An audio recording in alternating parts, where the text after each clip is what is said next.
turongeye turabasuhuje inshuti bavandimwe bakunzi ba Nzuri Business Group Limited. Reka twizere ko mukomeje kugubwa neza nk'uko duhora tubibifuriza, kandi tubifurize kuzagira Noheli nziza n'umwaka mushya muhire wa 2025. Nk'uko rero mubimenyereye, nitwe company bagezaho imitungo itimukanwa, yaba igurishwa cyangwa se ikodeshwa, kandi ku giciro cyiza. Si ibyo gusa rero, kuko turabubakira, tubavugurura amazu ashaje, tubashakira kandi n'ibyangombwa byo kubikora, ari nako kandi tumanaginga imitungo yanyu itimukanwa. Komeza rero kandi subscribe cyangwa se sabone, kugira ngo tujye tubana umunsi ku wundi, 5 kuri 5. Nkuko rero muri kubibona, nkuko mubibona ku mashusho cyangwa se ku screen yanyu, tugiri kubereka inzu nziza cyane, inzu nziza cyane ikiri nshyashya, bitandukanye n'abandi babeshya ngo inzu ngo na amatafari ahiye kandi ari nkarakara cyangwa se blocksima. Pardon, mumbabarire. Murabona ko dutangiye tubereka ngo iyi nzu rwose uburyo yubatswe n'amatafari ahiye. Murabona amashusho kuva igitangira kurinda irangira, ari nabwo tuyishyize ku isoko. Akaba ari inzu yubakishijwe n'ibikoresho bigezweho kandi bikomeye, amatafari ahiye na finissage nziza. Ikaba ifite ibyumba 4 binini byo kuryamamo, dushe na toilette 3, salon, salle à manger ndetse na cuisine. Iyi nzu rero ikaba iri hano mu mujyi wa Kigali rwagati, mu murenge wa Kanombe, muri Kicukiro mu Kanombe.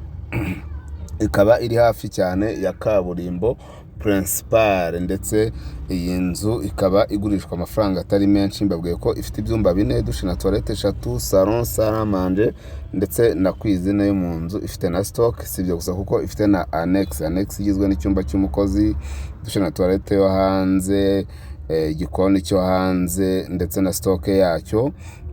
Noneho iyi nzu tukaba tuyigurisha amafaranga atari menshi. Ndagira ngo mbamenyeshe yuko iyi nzu ntabicishije amatsiko, igiciro cyayo ari miliyoni 85 ziri negociable, miliyoni 85 ziganirwaho. Urumva ko iyi nzu iri ku mafaranga make cyane. Miliyoni 85 ziganirwaho, iyi nzu yabasha kuba iyawe. Niba rero ushaka iyi nzu rwose, waduhamagara kuri nimero zacu mumaze kumenyera muri benshi, hanyuma noneho tukagira gute, tukayibaha kandi ku mafaranga makeya. Ni inzu nziza, ni inzu ifite finishing nziza nkuko mubireba, ifite amakaro agezweho, amaparafo meza y'amagipsam, amatoilette meza.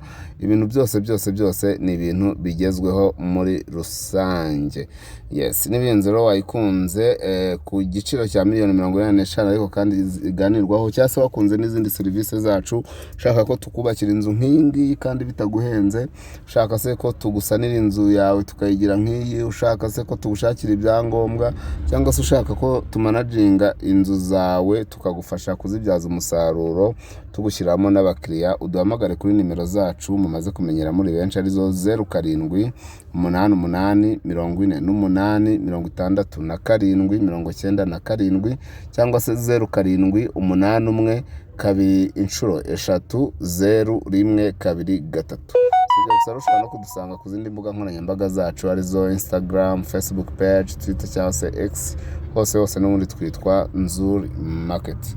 Ni karibu cyane rero iwacu muri Nzuri Business Group Limited. Umukiriya ni umwami, turabakunda cyane, tubahaye ikaze.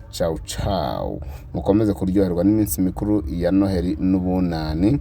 Muzagire umwaka mushya muhire 2025. Komeza rero kandi subscribe cyangwa se sabone, kwakoresha ururimi rw'igifaransa, ukore kukazogera, ukore share, tujye tubana umunsi kundi 5 kuri 5. Iyi nzu nyaboneka ntikure kugucika.